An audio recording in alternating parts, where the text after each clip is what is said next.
Hi, I am Brian, a 30-year-old ex-restaurateur from New Orleans. To say I come from a humble family would be a poor choice of words because, to be honest, I do not. As the only heir to my family's restaurants, I lived a fairly comfortable life. But you know how it is, the desire for something more always pushes you forward. That is why I decided to study tourism at the University of Nevada, Las Vegas.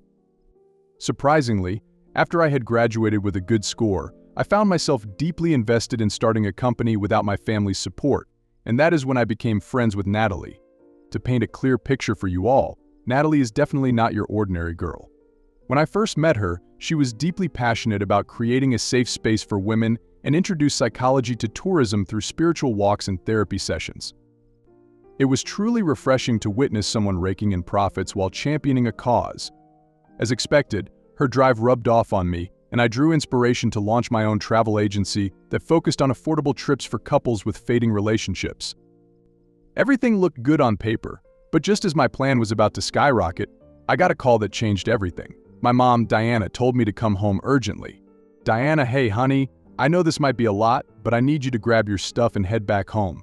Your dad is not doing well, and even though he tried to keep it from you, I want you here because it is pretty serious." When I arrived, I found that my dad, Stefan, had exerted himself and ended up in the hospital because his body could not take it anymore. What got me was how the doctors told him to retire at the earliest or else his health would be at stake. Even though I had big plans to start my own business in Las Vegas, my family was my top priority. That was why I chose to take over my dad's business. Initially, it took me about 3 to 4 months to figure out how restaurants work, but once I got a hang of it, there was no turning back. Natalie used to ring me now and then, but I purposely ignored her calls. It might sound a bit silly, but talking to her would have only brought back memories of dreams I could not bring to life. So, I chose to focus on my new path and leave the past behind. Within 2 years, the business was growing, and I was fortunate enough to meet the love of my life, Sienna. Sienna was everything I could ever dream of: gracefully feminine, stunningly attractive, and driven to achieve her dreams. Despite my mom's concerns about taking it slow, I could not resist the magnetic pull of love and decided to marry Sienna within a few months of getting to know her. The honeymoon period was great, but after marriage, I realized Sienna was not exactly how I perceived her to be. She was an overly materialistic person, and I did not object to it as long as I could fulfill all of her wishes. There isn't anything particular that gave me an ick, but she would always demand expensive, luxurious gifts and vacations to the point that she neglected my other obligations. But, then again, I did not let any of this affect my love for her because it was far greater than these trivial things. "Sienna, babe, do you think we can go to Paris next month? I really love it there." "Brian, I am so sorry, my love, but our restaurants have special bookings for the upcoming few months. I promise to take you there in the next holiday for sure." "Sienna, that's not fair. I am working hard too, and you know what's crazy? I do not complain as much as you do. Tell me honestly, why can't we go there? Do you not have any money left? OMG, don't tell me you've gone bankrupt." "Brian, Sienna, that's enough. I'm not going bankrupt, and to say the least, I am trying my best, working day and night for us. Why can you not understand me for once? I'm doing everything just so that we can live happily without any worry." And then she started crying. Sienna had this job as a human resource manager at a local Mind cafe, and she was pretty independent, but her work demands and wishes kept piling up, and it was affecting our marriage. I tried my best to keep things peaceful by giving her what she wanted. However, with time, Sienna started getting more distant. She was always wrapped up in her work and would even come home late, blaming it on her heavy workload. One evening, when I got back from work, I noticed Sienna was in the shower, and her phone was buzzing like crazy. I saw Tristan Office on the caller ID, and I thought it might be something important, so I answered it.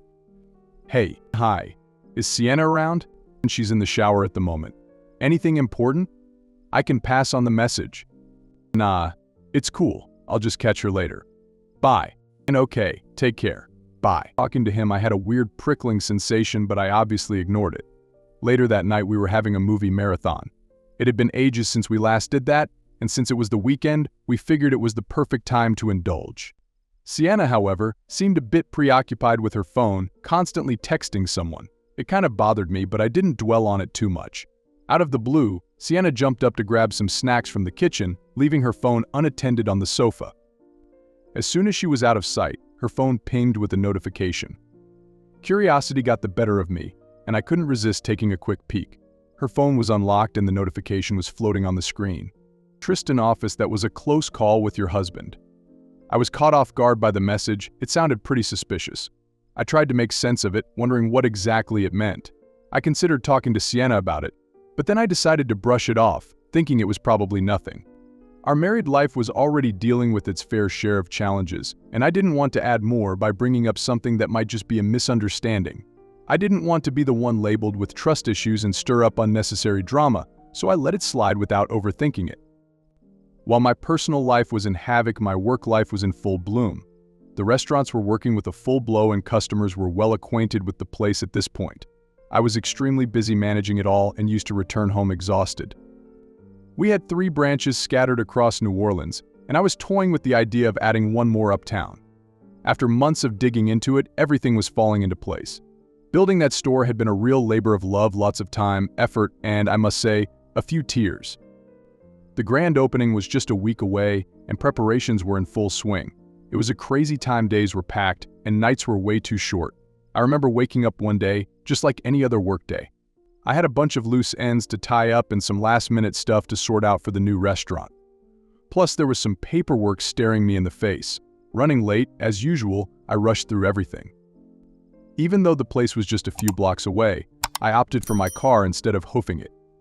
Little did I know that day was about to throw a major curveball my way, and life was gearing up for a massive change. I was driving down the lane when all of a sudden, this little girl came out of nowhere. To save her, I twisted my wheel in the opposite direction and lost control of my car, collapsing into the tree up front. I forgot to wear my seatbelt in a hurry, which was my biggest mistake.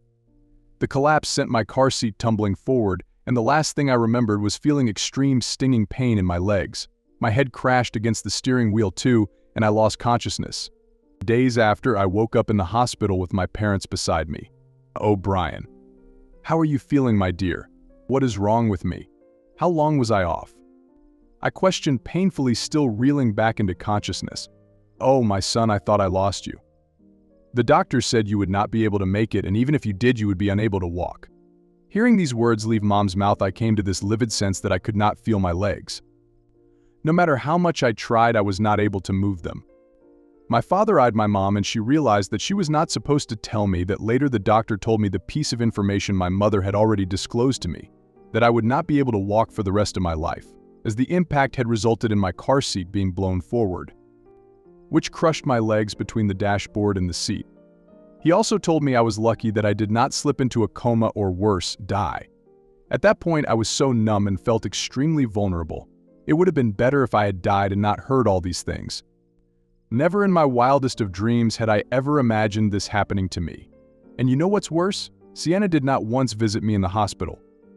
Sure, she texted me at times, but I completely lost my calm when my mom told me she'd been spotted having a romantic dinner with her coworker Tristan, not once but thrice. After a few days, Mom took me back home to my house and stayed with me for a while. It was the worst I had ever felt. Helpless, pitiful, and a burden. And on top of that, Sienna's cheating and sudden appearance did not help at all. I cannot do this anymore. I have so much on my plate as it is. I cannot add a handicapped man to it too. I wish you were dead. Instead, I did not have to deal with this mental and physical burden. And what are you even talking about? You have not once taken care of me. We're gone for a freaking week, and now you're back with this victim mindset? Do you think I like this? Do you think I am enjoying this? You cannot imagine the trauma I am going through, and here you are being completely heartless. You cannot blame me for it. I had no hand in your downfall, and I will not let my life be wasted because of someone else's mishap. Someone else. I am your husband, for God's sake. Oh wait, I forgot you found a replacement. That Tristan from work would surely work, right? I should have thrown you out of my house the minute I caught that message. The things I did not want to bring out also slipped from my mouth in the heat of the moment, and what I heard next was another big blow of the day. At least he's not a burden to me. He's great, and he genuinely loves me, unlike you. Rather than defending herself and our relationship, my wife proceeded to defend her so-called friend from work. You're seriously defending him right now? Have you completely lost your mind, Sienna? I thought you loved me. I might have loved you, Brian, but I cannot love this man sitting in front of me. All I see you as right now is a big thorn in my path. I cannot take your responsibility at the expense of my dreams. And now that you're disabled, I'm sure you won't even make as much money as you did. I might divorce you and focus on a high-value man. I'm sorry for leaving you midway, but it's just not in me to be your lifelong nurse." Her words were like a slap to my face. I never knew she had it in her to say all this, and I then and there made up my mind that I would not hold her back anymore. Go. If you want to leave, I would not be the one stopping you, but before you leave me, know that you'll not be getting a single penny in alimony. All my restaurants are owned by Dad, so technically I have nothing on me. You know what? How dare you do this to me? Why did I never see this coming? You know what? I'm not going to beg you because your disabled legs are your biggest curse. Keep rotting. She left the home, leaving me speechless and numb. Imagine the things you already think or feel about yourself and your spouse rather than being your backbone confirmed it all and left you for it. To say I was devastated would be an understatement. After Sienna's departure, my mother took care of me for a few weeks, and then I decided to hire a help. After that big blow, it took me a while to come back on track and make sense of the world. Another thing that hit me hard was that I could no longer run my restaurant business, as it required all hands on deck, and at that point, I was incapable of doing so. Even though it was never my pick, I had grown attached to the whole thing throughout the way, and the thought of parting with it on such short notice surely left a sting in my chest. Mom and Dad visited me frequently. "Son, you should not get up so often now. You are not fully recovered." "And I am fine, Dad. What worse can happen now?" "Don't say such things, my dear. What I am actually worried about, Mom, are the restaurants. I have not visited in almost 3 months and I will never be able to go back. How will everything stay upright? What will happen to the restaurants now?" "You should stop worrying yourself with such trivial things, honey. Your dad and I have decided to hire a CEO, and he can assist you whenever needed. After all, no matter what, these restaurants will always be yours to keep." As for the opening of the new branch, it never took place. All the hard work and struggle I put in that place resulted in absolutely nothing. The place was sold off after some time to a broker. On the other hand, Sienna called a few weeks after taking off and said she wanted a divorce. I saw this coming for sure. I called my lawyer to discuss the process of divorce, and I would like to go ahead with it, as I no longer see a future with you, Brian. And that is fine by me, Sienna. Fine then. I will send you the papers as soon as possible and will also inform you if anything is to be done from your side. As mentioned by Sienna, the divorce papers did arrive to me through the mail, and I, being the ideal husband, signed them without a word. We were officially separated at that moment. As life moved on, every day reminded and assured me that my life was of no significance and I was just here waiting on my bed for death. These depressing thoughts and feelings were my constant companion, and no matter what I did, they would not go away.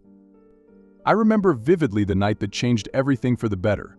I was on my bed thinking how a small vacation would have been perfect and would have lifted Sienna's spirit, as she adored these things with all her heart, and maybe then she would not have left me.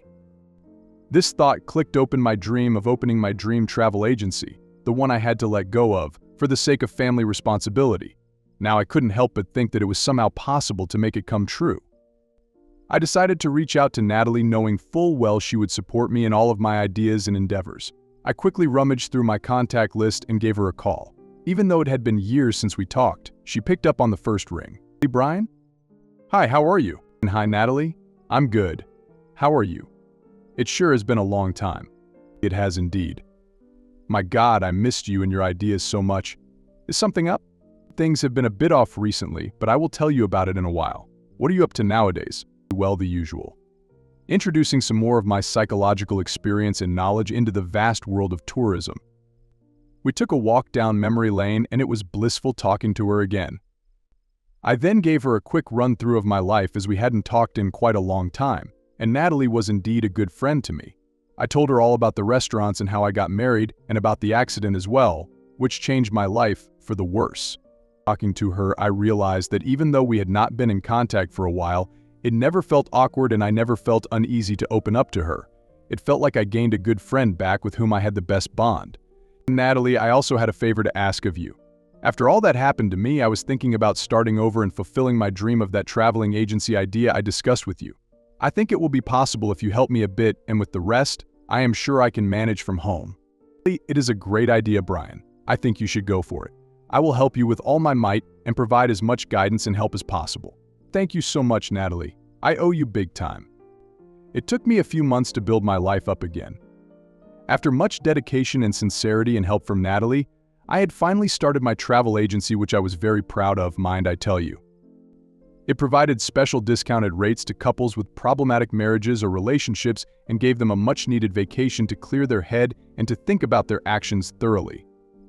The vacation was also followed by a session with an experienced marriage counselor, with whom the couple could sit and thoroughly discuss their life and problems with the utmost privacy. We also designed an app which catered to the needs of our customers. My agency took off after a few months of running, and the reviews received were phenomenal. It also got featured in magazines and became a hot topic very quickly. Hope was finally back into my life and I was thriving. Natalie had been my constant support through it all. She also came to meet me frequently, and we discussed all the ideas and thoughts and all the changes and additions that could affect and build the business. We discussed business day and night and built my dream from dust. So there I was, just chilling at home when Natalie dropped by.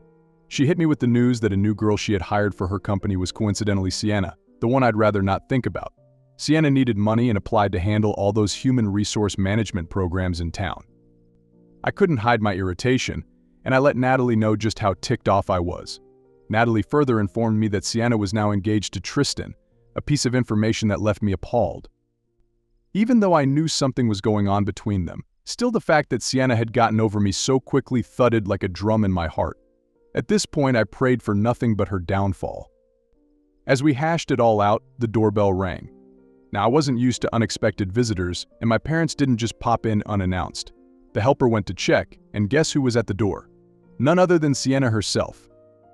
I reluctantly let her in. She was in for a surprise when she walked in and found Natalie sitting right next to me in my bedroom.